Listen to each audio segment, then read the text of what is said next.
What's up, guys, and welcome to the Week 9 matchups breakdown here on DraftKings TV. I'm Socrdave, David Kitchen. Joining me, fellow DraftKings analysts Geoff Ulrich, Adam Levitan, and Andrew Wiggins. Guys, we are already at Week 9. It's hard to believe, but we have some marquee matchups this week that might not be the best for DFS purposes. Kind of is an interesting little nugget about daily fantasy. Some of the better matchups with good defenses, Adam, are not exactly the ones you want to target. You just kind of enjoy that game. Yeah, so some of the best teams this year have the best defenses. Like the Broncos are in prime time every week, and they have maybe one of the best defenses we've seen in recent memory. Carolina is one of the best teams, and they have an amazing defense also. So, yeah, a lot of these primetime games. Maybe that's why we've been seeing so many duds on your Monday night sweat show. Oh, there are so many duds in the Monday Night Sweat Show. Although I have to admit, G-Val style Gus with his money dance made it all worthwhile, that 4-hour overtime marathon last Monday. So we'll see with this. I feel like Chicago and San Diego, like, they're not going to let me down. They're not going to let me down. This is going to be the week. So, all right, let's talk about tonight's game, though, the primetime Thursday night game, Cleveland at Cincinnati. Adam, I'll stay with you as far as your overall thoughts on this game. It could be a game that you can roster for your upcoming week. Yeah, so I'm scared to completely fade this game if I'm playing the Thursday slate because we have Johnny Manziel under center and we have this awful Cleveland run defense. I mean, Johnny Manziel, I'm sure he'll be more prepared than he was last year when he faced Cincinnati, when he threw for 80 yards with 0 touchdowns and 2 interceptions and took 3 sacks, and the Browns lost 30-0. I think he'll be more prepared. I can't say for sure, like, you know, has he been like secretly like smashing Bud Lights against his forehead before he goes to bed every night? Like, we don't know. So I think Cincinnati defense is very much in play, and I think it's a really good spot for Jeremy Hill to get on track. Like the way the coaches have been talking about Jeremy Hill, they've been saying that he's turned the corner a bit, still playing about even snaps with Giovanni Bernard, but you would think that this would be a big Jeremy Hill game. Yeah, Geoff, I'll go to you as far as guys that you are thinking about rostering tonight. Yeah, I agree with Adam. I think this is a good spot for Jeremy Hill to get back on track. The coaches keep talking him up, even though he hasn't actually been producing that well this year. You know, his yards per carry is, I still think it's under 4 yards. So, but I do like him in this matchup. I mean, the Cleveland defense, not just their run defense, but actually their pass defense has been sort of showing some holes recently too. Joe Hayden's out with a concussion this week.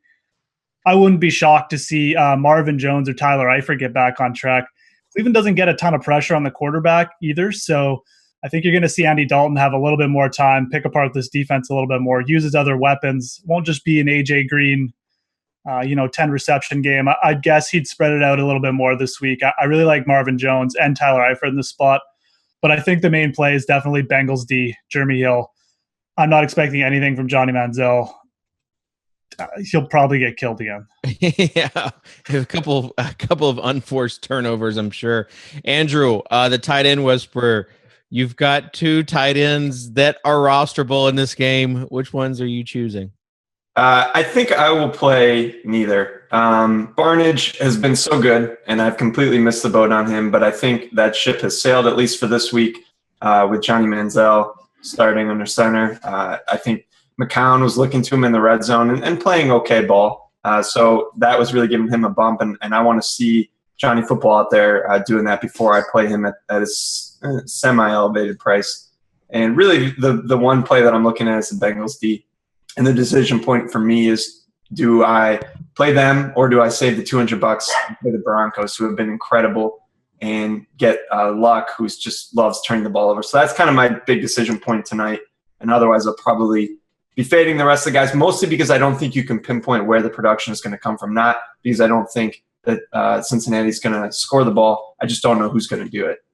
Yeah, we talked about this a little bit on the Monday night show. Concentrated offense. It's like the one in Atlanta where Freeman and Julio Jones are going to get points regardless if they put up 10 points or whatever they put up 10 points against Tennessee, whatever they put up last week. So yeah, I mean, that's the thing as far as this Bengals offense, and a lot of people had Dalton this week, including myself, or last week, and he did not perform. He's in a similar good spot. I agree with the Bengals defense.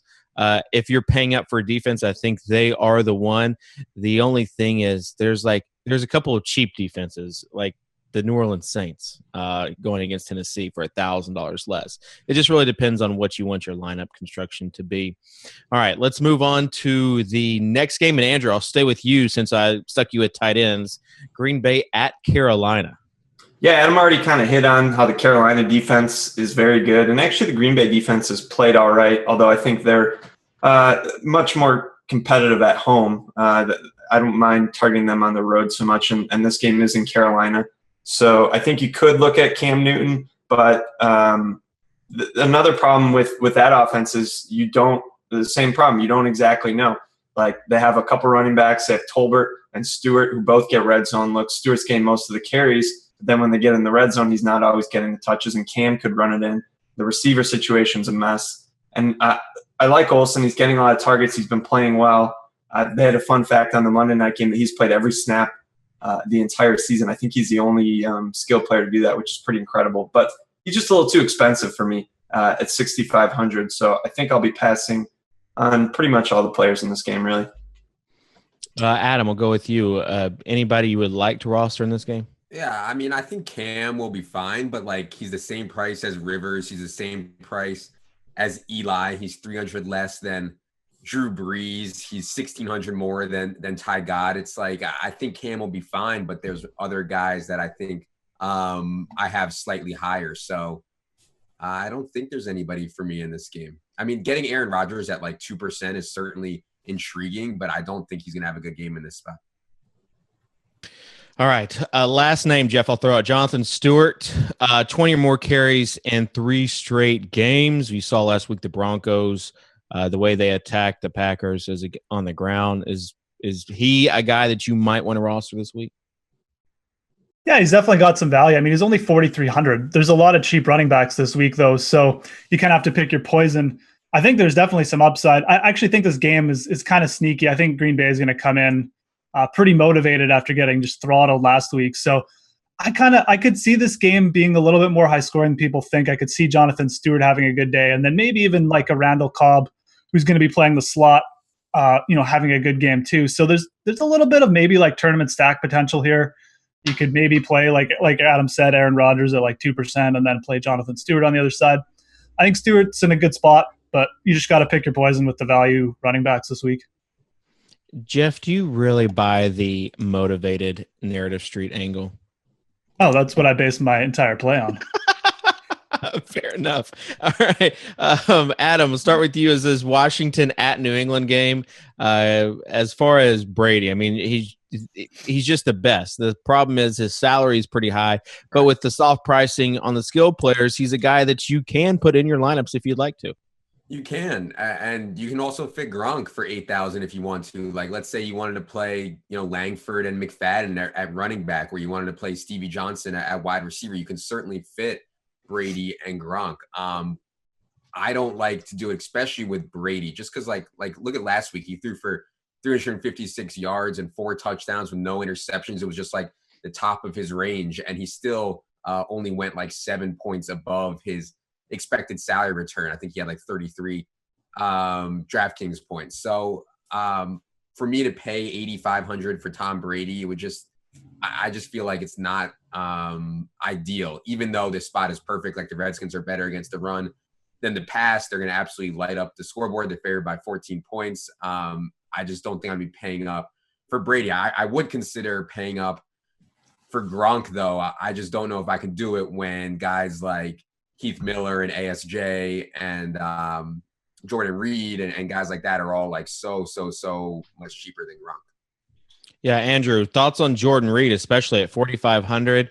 I mean, you've got the Patriots 2 touchdown favorites, so they've got to throw to somebody, and Reed is Cousins' favorite target. Yeah, I like Reed quite a bit. He's just getting so many targets. He's kind of like a poor man's version of Greg Olsen, that that he's the focal point for them and going to be getting all the looks. I do think Deshaun Jackson's coming back, so that might hurt him a little bit, but I don't think so. I think the targets will still be there. And to get that at $4,500 at a position that you just don't really know what you're going to get, I think there's something about locking in those targets and just hoping that maybe he finds the end zone. And on the other side, you guys were talking about paying up, but how about paying down for Brandon LaFell? He had 7 and 8 targets in the first 2 games back. That first game, he had a horrific game with 5 drops, but he's gonna find a rhythm here, and I think that they want to get him involved and continue to have him be a focal point of the passing offense. And he's only 3,200, and that team total for New England is 33. So that's pretty amazing. And when you can get a guy who might get 8 targets in that offense for $3K, it's something you got to consider. Yeah, LaFell, he's a GPP play, but I think he's like a safe GPP play. I think he's a guy that as long as he fixes his case of the dropsies, he can get double-digit points at 3,200 is a worthwhile play. Geoff, my question for you is Gronk is 8K, which you could actually use him as the flex spot or use him in the tight end with another tight end in a flex spot. But at 8K, you kind of have to weigh his price against like an Antonio Brown, who's 8,100. Would you prefer Gronk or Antonio Brown? Definitely take Antonio Brown this week.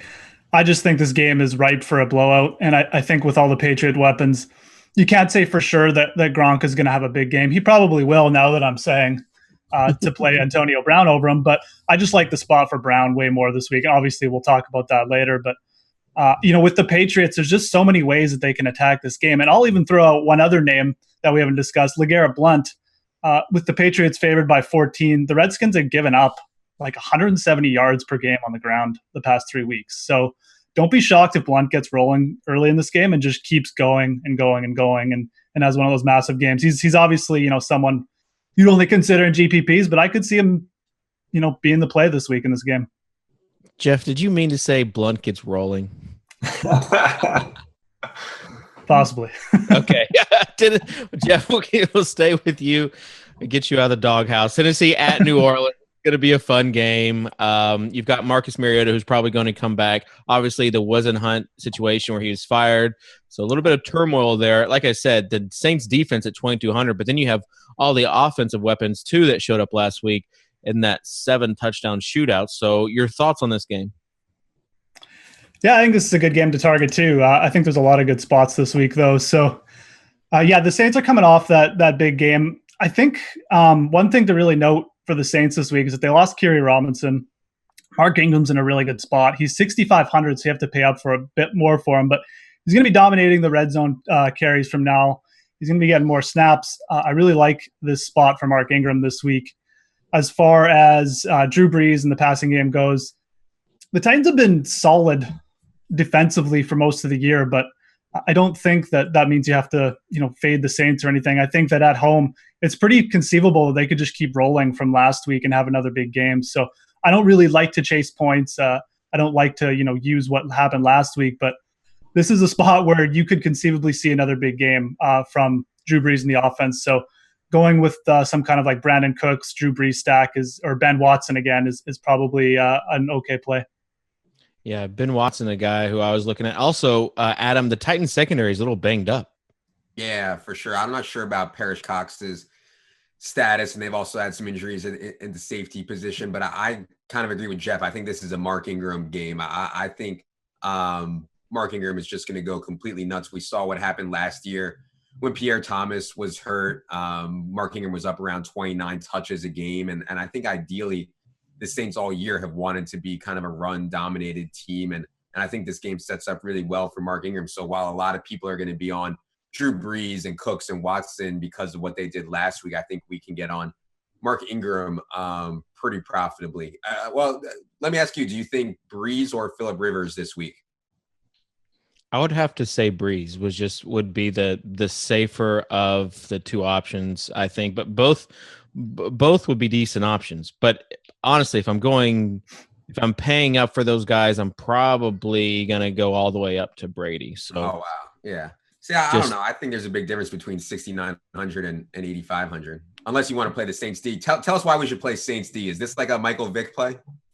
Saints D is just 2,200. Like, it's just a price point situation. Last week, if you went cheap with Oakland Raiders, you were rewarded. I mean, they basically returned kind of the same value as it's not like the Rams who is the chalk play. It's just basically a price point play, and at 2,200, given all the struggles that Tennessee has, I think that you need a pick six, and you could definitely get one out of there, or at least like limit some points. Andrew, your thoughts on the game? Yeah, I think the Saints D, I would like them a lot more if your boy Mettenberger was going, but it looks like Mariota's coming back. I don't know. You see when these coaches changes happen and stuff, sometimes the offense comes out inspired and firing a little bit, and maybe they'll make some changes. Maybe they'll get Green Beckham involved more. He's another guy we've already talked about. Two cheap guys, or I don't think we've talked about Stevie Johnson yet, but we will. There's two cheap receivers in Stevie and LaFell, and Beckham is kind of right there at 31 that probably will go completely overlooked. So I think he's a really sneaky tournament play. As far as cash games, I don't really think I'll be looking at anyone in this game. I mean, like Breeze is fine. And, well, I like Ingram a lot. The problem with Ingram is that Gurley is $400 more. So to me, that's kind of the decision point right there. I'll probably lean Gurley, but it is a really good spot for Ingram. And a good leverage play also for tournaments, CJ Spiller at 3,100 would be someone, if you're not playing Ingram and you think he's going to be highly owned, something happens there, or Spiller gets some long touches. I mean, at close to minimum salary, I think he would be a decent play there. Miami at Buffalo. Adam, I'll start with you because your boy Tyrod's going. Return the resurrection. Ty God is back. Yeah, and I assume that he wouldn't be back if he wasn't comfortable running, because that's obviously a huge part of his game. So at 5,300, it's like he's almost a stone lock to return value. I don't know if he's going to smash value in this spot. And I'm kind of leaning more towards Rivers for me in cash games over Ty God, but I think he played really well. And we'll see what Sammy Watkins' status is. Like, I think people kind of brush off Sammy Watkins like he doesn't matter, and maybe he doesn't matter that much in the box score, but I think having him out there to attract attention and to make some plays that Ty God needs down the field, I think having Sammy Watkins healthy would be big. Andrew. Yeah, I mean, that's a cheap price for our boy Ty God. 23.5 team total at home. Those are the things that you want to look at when you're considering playing a cheap quarterback, and everything lines up for him. So I think that he's a really intriguing option. I did read yesterday that they said that he's fully healthy, so I don't think there'll be any restrictions there. He should be running, which elevates his floor. And I agree with Adam about what he said about Sammy Watkins. People kind of brush him off, but I do think he's pretty important, and I haven't seen any reports on him this week, but I think I'd be more likely to use Ty God if Sammy was going. So that's something I'll keep an eye on there. All right. Geoff, any closing thoughts, like maybe Lamar Miller? Yeah, I was thinking more. Actually, I think there's some value in the Buffalo receivers if Watkins doesn't go. I mean, Chris Hogan and Robert Woods, someone's got to catch the ball there, and I actually really like Charles Clay at 4,200 with Tyrod back too. He's had some big target games. You know, the Miami defense played better, but they're still not. You know, their secondary isn't good, so I could see one of Hogan or Woods being good value plays. And then Miami, I think Lamar Miller is a pretty solid play. He's only 5,000. Buffalo's run defense hasn't been good the past couple weeks. I know it was really good to start the year, but it looks like it's kind of falling apart a little bit. And then just one last thing, Rashard Matthews at 4,300. He's actually been getting the most targets for Miami the past 3 weeks. So Yeah. I think this game has a lot of value plays. There's some potential with both sides. All right, let's go Rams at Vikings, and this is, I think, going to be an ugly game. So, Geoff, I'll stay with you, and you'll be the lone representative for this game for the DraftKings preview show. Yeah, I mean, just play Todd Gurley. You know, the Vikings have been good against the run, but they haven't really gone up against an elite running back since like week 1, maybe week 2. So I don't think they're good enough to necessarily just shut down Gurley. You know, Adrian Peterson at 7,300, if you really want to get sneaky and like a GPP and play Peterson instead of Gurley. It's conceivable that he outproduces Gurley and you get like a huge edge there. But as far as the Rams go, they're actually a really easy team to target right now too, because it's just Gurley and then it's also just Tavon Austin. So I don't think I'd play Austin in this game because the Vikings are good, but just play Gurley, maybe consider Adrian Peterson, and then move on. Because, this is going to be like a 16-13 game. Do you guys Anybody Gurley or do you guys prefer Gurley or Ingram? Because that's like the big kind of mid-tier running back choice for me this week. Yeah, I have Ingram. Yeah, it's close. I'd probably go Ingram too, to be honest. Yeah, I don't feel good about fading Gurley. So it's tough because Gurley's not in a great spot. Decent run defense. They're on the road. The team total isn't where it's been the last few weeks, but yeah, and some are actually promoting the Minnesota defense as one to use at 3,100 just because they haven't played well on the road. But Gurley, this is not the first time Gurley hasn't been in a hashtag good spot, and still, if he gets the workhorse carries, then I think he's going to be fine. The thing we know that Gurley is going to get as many touches as possible, and the Vikings are bottom 10, bottom 7 against the run DVOA. So I think that he's going to get fed no matter what. With Ingram, I think his is a little like touchdown dependent. Like if he gets a touchdown, he might get the edge over Gurley. All right. Is anybody on Steph Diggs though, before we move on? He's a little banged up right now, so I'd be careful with him. He missed practice yesterday because of a hamstring injury. That's one of the injuries that I get the most concerned about because it's probably the easiest to re-aggravate in the game. I'm going to keep an eye on that. His price is still pretty good. 5,300. So something to keep an eye out on. I'm not on him personally, but I wasn't on him last week, and that last touchdown just killed me because he was so highly owned on DraftKings. All right, let's go Jacksonville at the New York Jets. And Adam, we got some news in that quarterback situation for the Jets yesterday. Yeah, Ryan Fitzpatrick's been cleared off of his non-throwing ligament thumb injury. So I would be a little bit worried about it if it was on his throwing hand, but on his non-throwing hand, I think he'll be perfectly fine. And, home against Jacksonville is doesn't get much better than that. So I think Fitz is in play. I think I like Tyrod a little more. I think I like Derek Carr a little more, but I think Ryan Fitzpatrick is a fine play. And that's obviously only if both Brandon Marshall and Eric Decker can go. They both missed some practice this week with their respective injuries, but I suspect they'll be able to go and do well against this Jacksonville defense. Yeah, the news definitely bodes well, especially I think for Decker. Geoff, are you hearing anything as far as other injury news? Yeah, Brandon Marshall's beat up too. I believe he missed practice yesterday, so he's questionable. If he doesn't go, not only would Decker, who looks like he's going to play, Decker would obviously be a big target, but Jeremy Curley would be in play at 3,000. He caught a few passes last week. He's basically been the number 3 wide receiver for the past couple games. So at 3,000 against a really weak Jacksonville secondary, that's another really good value play you could target. Jacksonville. And obviously I think we should probably talk about Chris Ivory. I think this is a really good spot for him. Bilal Powell looks like he's going to miss this week. That just means more targets for Ivory, who actually caught 3 passes last week. This could be like a multi-touchdown game against a pretty weak Jacksonville team. All right. Andrew, close up on this. What a warrior Fitzpatrick is coming back this week. A little bit bitter. He came back into that last game for like a play at the end when Geno got lit up. I had some Fitzpatrick last week, so I'm a little bit frustrated with him. But it's an okay spot. I'm pretty worried about the receivers though, and I think that hurts everyone, including Ivory. Marshall did come back in the game, but he didn't look right, and it's his toe. Like a toe is always a tricky one. And Decker's been dealing with his knee for a while, so he should go. But I don't know. I don't love it. All right. What about Jets D?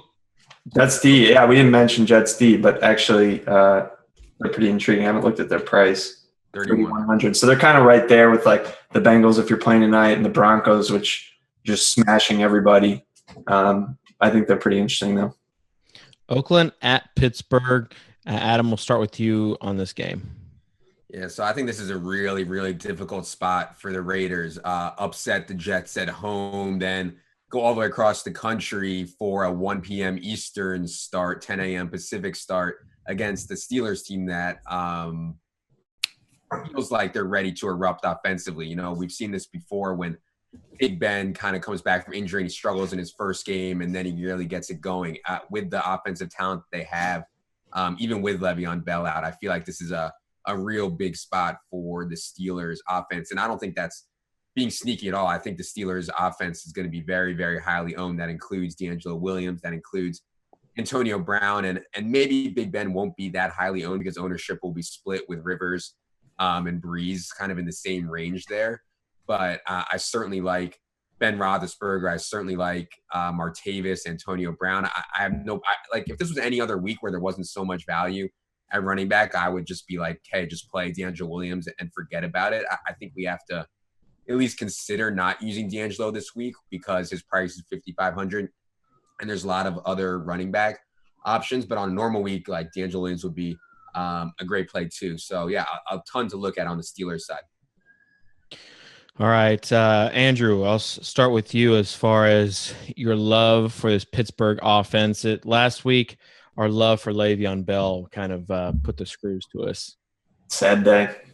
Sad day.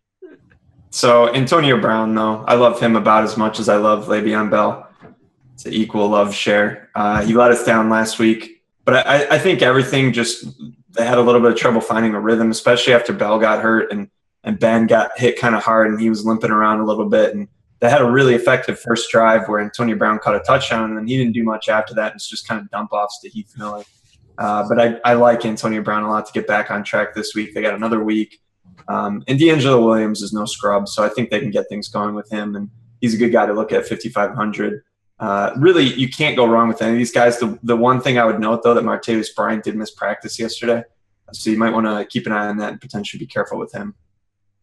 Geoff, I know you're all about Antonio Brown this week. Yeah, I mean, I would just play him.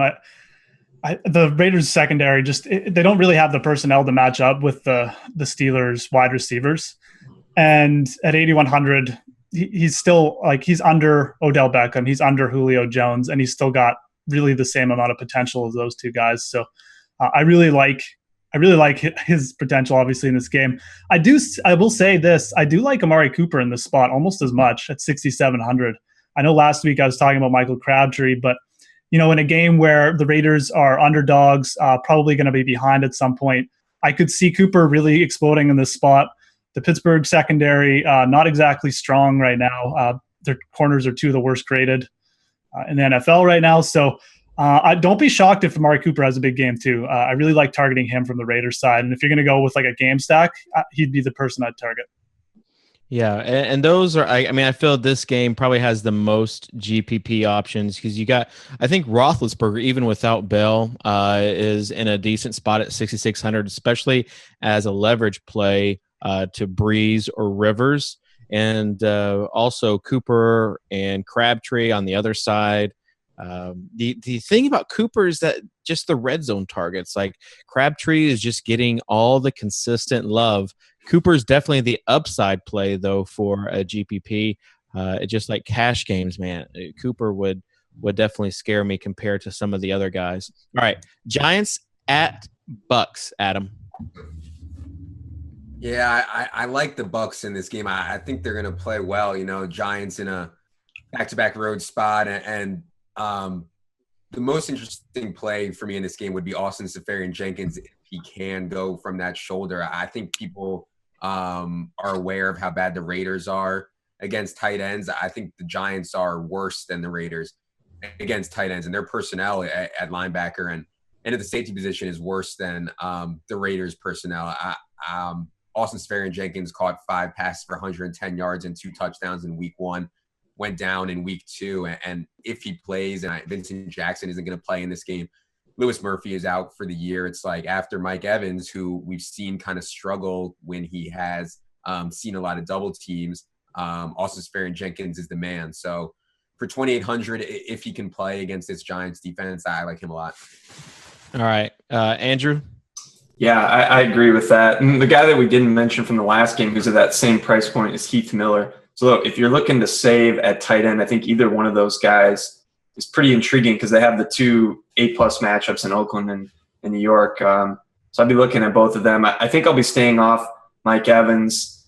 Odell Beckham, what can't you say about him? But he's probably a little too expensive for me to consider for cash. And then, normally I like him for tournaments, but I think he's going to be really heavily owned after what he did last week. And Eli, kind of the same thing. I just think he's a little too expensive on the road. He's got a nice team total, and I think he's got potential to put up numbers. I would really like to target him more in a tournament situation here, but same thing. I just think he'll be over-owned. So I probably won't have a lot of people from this game. Geoff? I really like Doug Martin in this spot. Giants pretty much as bad against the run as they are against the pass. Adam mentioned their personnel, linebacker, safety. Martin's had like 3 100-yard games in a row. I think for GPPs, if everyone's going to be playing Mike Evans and probably even a little Jameis Winston, I'm going Doug Martin. Really interesting player for me. Okay, Geoff, will stay with you for this Atlanta at San Francisco game. And I'm reading your article now, and it says, Blaine Gabbert, I love him more than anybody. 5,000, play him over everybody. Is that correct? Yeah, just use him in your cash games. No, please don't play anyone from San Francisco. I mean, we could sit here and discuss I'm actually really interested to watch this game because I think San Francisco is going to be putting out the worst offensive team in like the past 5 years. It's actually going to be interesting to see what happens. Just play Julio Jones, play Devontae Freeman, who's probably maybe even in a better spot. Both those guys could go nuts. The 49ers are just they've sunk themselves. So I don't know. There's not too much else to say about this game. You have to really love targeting the Falcons because it's so easy. They just use Julio and they just use Devontae. The Falcons D is in play for me at 3,400. So yeah. What is a Falcon? I love hearing you say the Falcons. I love it. What's a Falcon?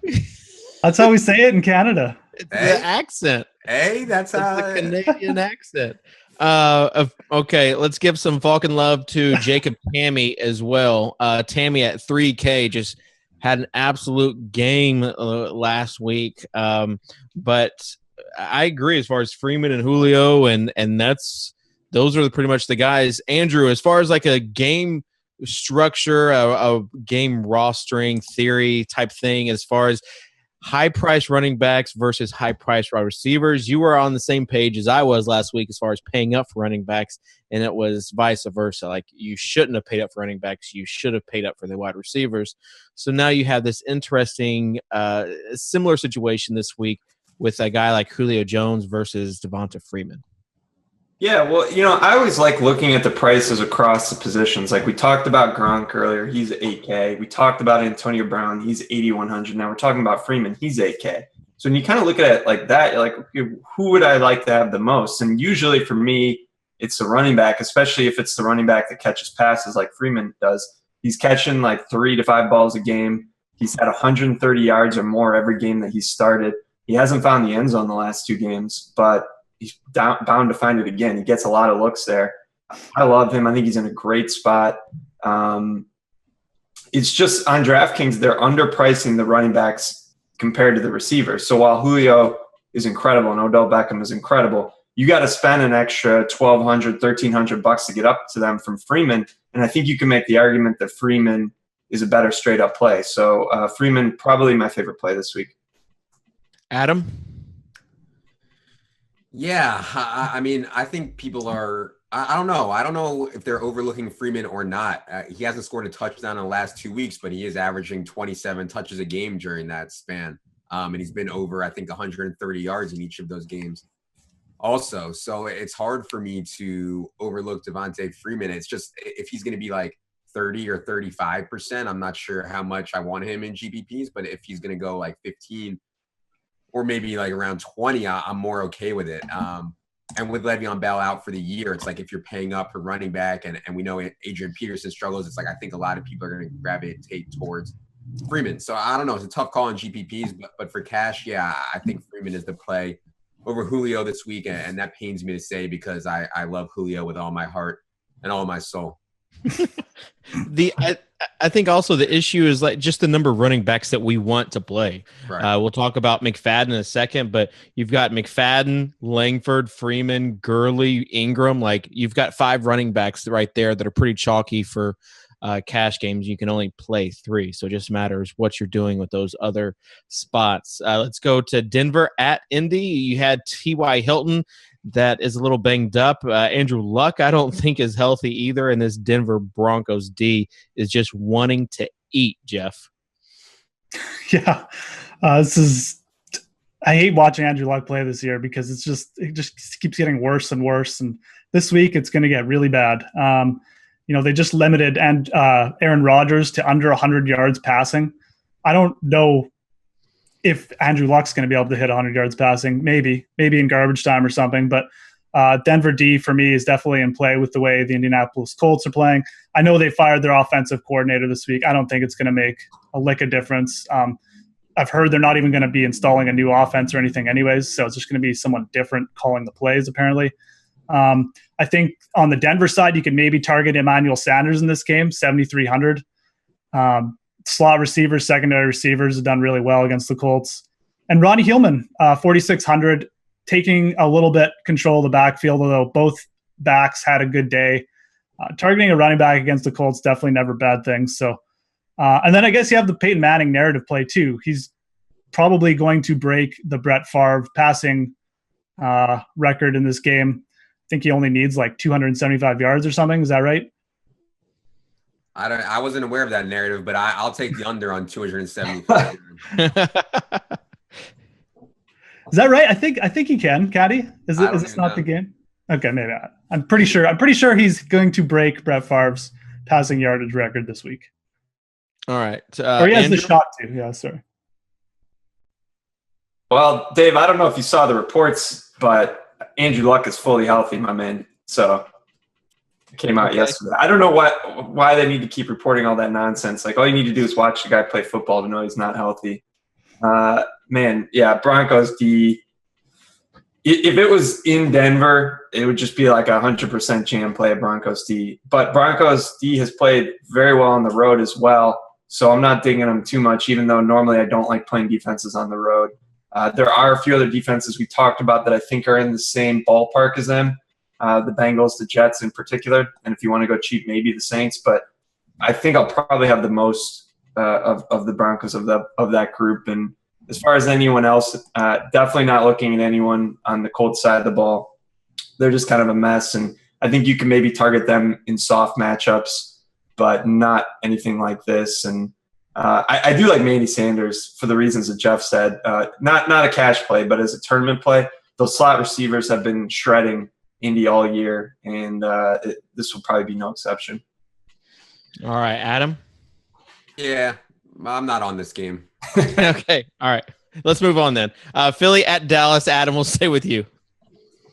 Yeah, so I think, I was all in on Darren McFadden last week, and people said, oh, but he's playing Seattle. How can you take Darren McFadden? I mean, we're talking about Devontae Freeman-esque kind of usage, the no doubt passing back, the no doubt third down back, the no doubt 2-minute back, the no doubt between the 20s back, like threat to lead the NFL running backs and snaps once again this week. And the matchup this week is similar. Like, people shouldn't be thinking that the Eagles can't play deep, because while they've had a ton of problems on offense, their defense has actually been really, really, really good this year. I think that almost as good as Seattle is on the road, the Eagles are in this spot too. So that's why it's like tough for me. Like, I don't know. What do you guys think between like McFadden and Jeremy Langford this week?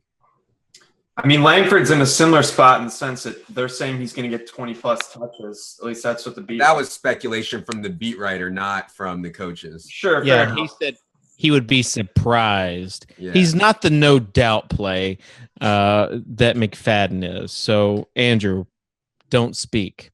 All right. I think Langford will get 20 touches. So he's not a no doubter to get 20 touches, of course, but he's got a much better matchup. So it's a trade-off. But there aren't many backs. I mean, Freeman, Gurley, not really, even, because he doesn't play all the passing downs. Like, how many backs are there in the league that you know are going to get all that? I mean, that's why we like Lev Bell so much, because we just knew that he was the man. And now you've got a guy in McFadden that I think has looked pretty good for the most part, and he's 4.3K. So even though the matchup stinks, you got to like that a lot. Yeah.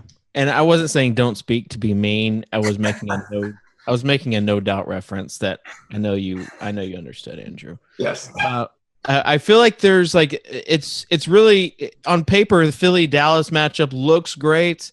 You got a little bit of narrative street on the other side, but they've already played once and they already disappointed us greatly one time. This McFadden play is the only play that I'm on, Geoff. Do you agree? Yeah, pretty much. Unless you want to get like super fancy in a GPP and play Des Bryant, who has a good matchup against the Eagles secondary, but then he has Matt Castle throwing to him, so that's probably going to blow up. DeMarco Murray going back to Dallas, 6,400. That's probably the play I'd more be on than like using Dez or something. It's still risky. He still splits snaps 3 ways, but Chip Kelly, maybe get him a touchdown. I think I like McFadden in this spot. I think at 4,300, he's still cheap enough to use. Over Langford, I don't know. I'd probably lean Langford. I don't know if Chicago has anyone else to use, so I think Langford will get the touches there. One quick thing about the running back situation for Philly is that Ryan Matthews, I think, has clearly been the better back there. And sometimes teams recalibrate during their bye, and he's only 3,700. So it would only be a GPP play, but there's a chance that they come out and he's getting the touches that he deserves, and he'd be a steal at that price. Yeah, that running back situation is a little weird with how they're reporting, and then they said he might have gotten hurt in that last game, which is why he wasn't playing. It just seems like it's a little squirrely going on there with Chip Kelly. But yeah, and the Philly offense coming off the bye, they're still priced pretty high. Like Jordan Matthews still 6,400. Like what? I mean, he hasn't. I would have liked to have seen him maybe like in the mid fours, and then I would have considered him to disappoint me once again. But DraftKings making it easy not to play those guys. Last game, this should be a good one. Chicago at San Diego. We were disappointed once already with the San Diego game, kind of, and now we've got another one. But you've got Cuddy, you've got Alshon, Langford, Marcus Wilson, Bennett on one side, on the other side. You've got Keenan Allen that's hurt, which opens up like Stevie Johnson, maybe Gates if he's healthy, Philip Rivers, of course, and then Woodhead. Adam, I want to start with you as far as like this running back situation. We've already talked about Langford. I want to talk about the running back situation in San Diego. Why? I mean, they're inept at running the ball, and that's the whole reason why Philip Rivers has been such a strong play for the last 5 weeks. Like their run game is broken, and I think part of that is Melvin Gordon is hashtag not that good, or at least right now not that good, and their offensive line is so banged up. So like I think it's another pass game spot for Philip Rivers. I actually think he's a better play for cash than Breeze, and a big part of that for me is I know like losing Keenan Allen certainly hurts Philip Rivers. Like they had a serious rapport going on, but Antonio Gates was able to practice on Wednesday, which I think speaks volumes about the health of his knee. Only played about 50% of the snaps when he was surprise active last week. I think he could be back around 75 to 80% on Monday night, and he kind of runs the same route tree that Keenan Allen ran underneath, some of those crossing patterns and stuff like that. So for Gates, with no Keenan Allen, with Ladarius Green having an ankle issue and him very questionable, I really like this spot for Antonio Gates. And I like it for Rivers. Like Stevie Johnson can play, and it's going to be hard for me not to use Stevie Johnson at 3,200. And we know Philip Rivers likes to throw deep to Malcolm Floyd.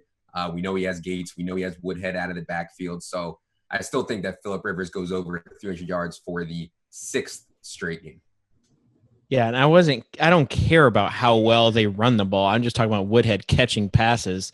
He's in that spot of 4,800 where if he catches some passes, who knows? Anyways, Adam, since we did give flack about the Atlanta Falcons, I got to give you some flack for saying root tree. Is it route? I think it's route. I think we can all, I think we can all agree on that. Andrew, can you agree on that? Yes. Okay. Really? Yes. Just definitely yes. Yes, it's route tree. Yes. Yeah. It's just like I prefer root. There you go. And there you go.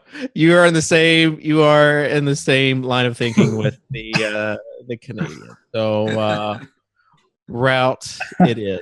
Let's start with you, Andrew, as far as what you like about this game.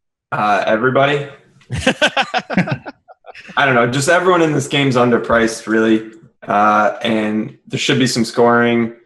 I mean, seriously, I pretty much like everyone. I probably won't play Danny Woodhead just at that price point. There are other guys I prefer.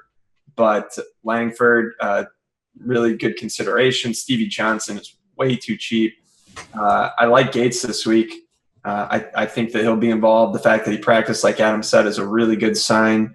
And Rivers, like he's been the guy. If you've been riding Rivers, you've been making money. And I don't think this is a week where that changes. Chicago's actually been fairly decent against the run and pretty crappy against the pass. So I'd be shocked if he doesn't throw for another 300 yards. When you get that bonus, you don't even need that much more. And if he gets 2 or 3 touchdowns, like you're walking your way to the bank Tuesday morning, I should say. Yes, you should say. Let's go. Especially if this is the Monday night game. We do have the Monday night curse going on, but Geoff, I think that Alshon Jeffrey is like the clear, like he's probably going to be the guy I own the most as far as any position goes this week. Yeah, he's got a bit of a tougher matchup. I want to say it's Jason Verrett. Is that the cornerback from San Diego? He's supposedly going to be shadowing him. So I don't love Alshon as much in the spot as I did last week. That being said, he's probably going to get like 15 targets. So he'll probably be okay. I just, with the Bears on the road, I feel like this is a good spot for the Chargers. I don't know. I'm maybe not as much on Alshon, and I also wonder if like Forte being out, if that's going to hurt him. I don't know. He's not as big a play for me as he was last week. I do still like him just because he's going to dominate the targets, though. As far as Chicago goes, Langford, Alshon, that's about it. I think we already talked about. There was one player on San Diego, min price, Dontrell Inman, probably going to see more snaps. He's been pretty productive when he's got a chance. Actually, a former Canadian Football League player too. Won a Grey Cup here, I believe, in 2012. So nice. Keep a note. Very nice. We always love those nuggets that you provide, Geoff. I will say that there's going to be a lot of different people that you play in that lineup. And just like a brief note, number one is make sure that you're not using that flex space unnecessarily. So if you have don't put Langford if you have 3 running backs in the running back slot. Put them in the flex spot. The same for wide receivers, because then I think tournament time, Monday night's going to be so interesting because you're going to have a lot of different options as far as if you are in line to win a tournament or chasing a tournament, you can mix and match some things with the number of options that there are in this game. The other thing is after Sunday night's game, go through your head-to-heads and see if your opponent has someone who is who you also have or that you could use to block him. Is another little nugget of information with how heavily owned this game is going to be. But guys, we made it through week 9, and we'll go through one last time as far as the game you're going to have the most exposure to, and we might be unanimous on this. So maybe we'll say, except for this Chicago-San Diego game, what is the game you're going to target the most, Geoff? Probably Oakland-Pittsburgh. Adam? Yeah, I was going to say Oakland-Pittsburgh as well. I'm afraid that Pittsburgh side is going to be too chalky. I don't know. Andrew? I was going to say that as well. Way to keep it interesting, guys. but really, those are the 2 standout games where there's people that are underpriced, and there's a lot of options, a lot of ways you can go. If you're worried about being too chalky and you want to still get exposure to those games, just go with maybe a little bit more of the fringe play. You could play like the Heath Miller or whoever, but you don't have to play like the absolute chalk guy, and you can still get exposure to the game. Yeah, fair enough. And those games are similar because the offenses to New Orleans and New England, as far as a lot of different options. So if you're targeting that game, you can do different tournament lineups with different players. Or we did see some people last week that finished pretty high up, even qualified with 3 receivers for one team, which typically does not happen. Would probably don't do that. Advise you not to do it. But not do that. Anything is possible when your quarterback throws 7 touchdowns. Appreciate the guys on the show. DraftKings analysts Geoff Ulrich, Andrew Wiggins, and Adam Levitan. I'm Socrdave, David Kitchen. Best of luck in your matchups this week. Make sure you're tuning in to the Daily Fantasy Edge podcast that Adam does on iTunes, and also the Sweat Show on Monday night on DraftKings TV. I think that'll do it. We'll see you next time.